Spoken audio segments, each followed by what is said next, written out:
안녕하세요. 여러분의 성공적인 배팅을 위하여 열심히 분석하는 스포츠 황제입니다. 조합픽은 스포츠 가족방에서 안내드리고 있습니다. 입장 방법은 영상 하단의 댓글에 기재해 두었습니다. 여러분을 토방에서 머리를 식혀드리고자 준비한 분석입니다. 분석 시작 전에 구독과 좋아요는 큰 힘이 되니 구독과 좋아요 한 번씩 부탁드리겠습니다. 모든 경기를 분석하지는 못하니 꼭 알람 설정해 두시고 긴급하게 올라가는 영상에 대한 분석과 정보 및 결과 예측을 놓치지 마시기 바랍니다. 첫 번째 경기는 조지아 대 룩셈부르크입니다. 먼저 조지아는 원래라면 플레이오프로 오기도 어려웠습니다. 스페인, 스코틀랜드, 노르웨이에 밀려서 조 4위를 차지했기 때문입니다. 네이션스 리그 성적이 좋아서 플레이오프로 가기는 했지만 키프로스에게 2승을 기록했을 뿐입니다. 동전력 이상의 팀에게는 당하는 것이 일상이며 흡이차도 전반적인 A매치 기록이 좋다고는 하지만 결정적인 상황에서 PK를 날리는 등 임팩트 있는 부진이 제법 국대에서는 잦습니다. 다음 룩셈부르크는 수비가 상당히 강한 편입니다. 물론 포르투갈에게 15실점을 기록하기는 했지만 룩셈부르크가 포르투갈에게 유독 강할 뿐입니다. 포르투갈을 제외하면 조에서 룩셈부르크에게 2골 이상을 기록한 팀은 없었습니다. 원정에서는 제법 조심스럽게 움직이면서 수비를 1순위로 삼는 팀이기는 한데 그래도 로드리게스나 시난이 같이 효율이 어느 정도 있는 공격수들은 배치가 되어 있는 편입니다. 결론부터 말하자면 오히려 룩셈부르크가 유리할 수도 있는 매치입니다. 포르투갈 정도가 아니면 룩셈부르크를 수비적으로 위기에 빠뜨린 팀은 없었다고 보는 것이 합당합니다. 조지아가 동전력 이상의 팀을 상대로 좋은 기억은 그다지 없는 상태이기도 하고 흡이차도 집중 견제를 당하는 상황에서는 어려움을 겪는 편이기도 합니다. 룩셈부르크의 승리와 언더를 추천드립니다. 두 번째 경기는 그리스 대 카자흐스탄입니다. 먼저 그리스는 네덜란드와 프랑스에게는 한계가 있었습니다. 다만 두 팀을 제외한 하위 전력을 상대로는 자비를 보이지 않는 모습입니다.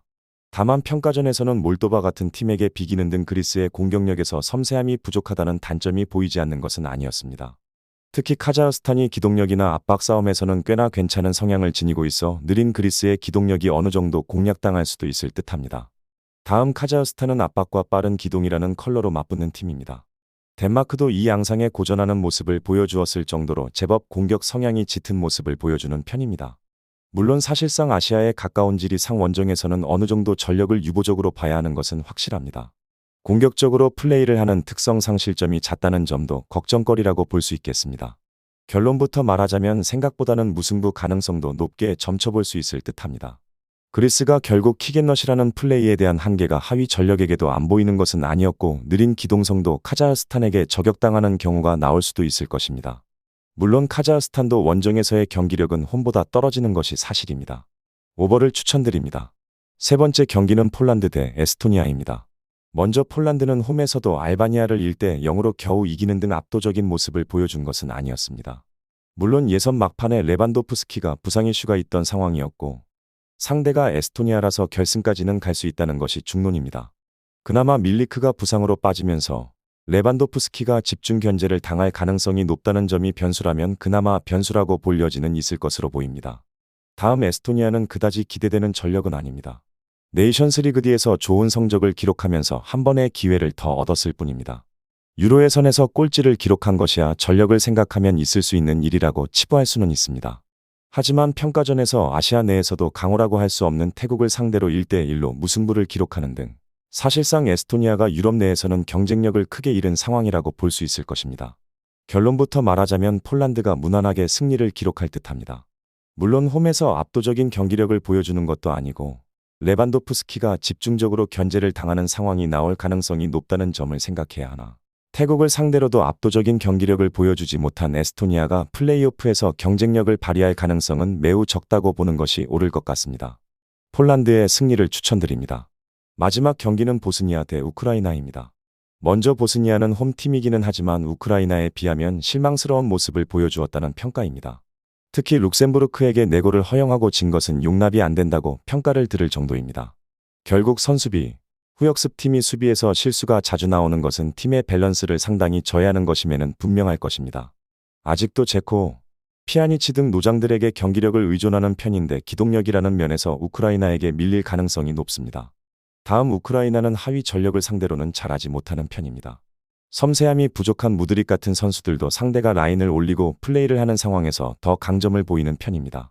물론 보스니아의 전진을 유도한 다음에 올라가는 역습 상황에서는 힘을 어느 정도 받을 수 있을 것으로 보이고 웨일스를 상대로 카타르 월드컵 예선에서 주도권을 잡고 밀어붙이는 모습을 보여주는 등 우크라이나의 경기력도 상당히 좋습니다.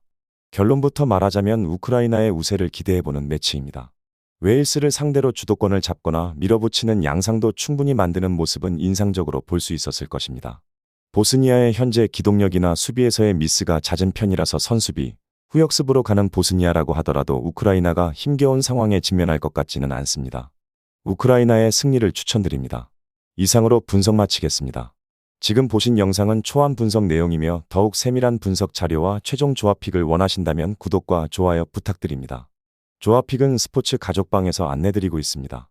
입장 방법은 영상 하단의 댓글에 기재해 두었습니다.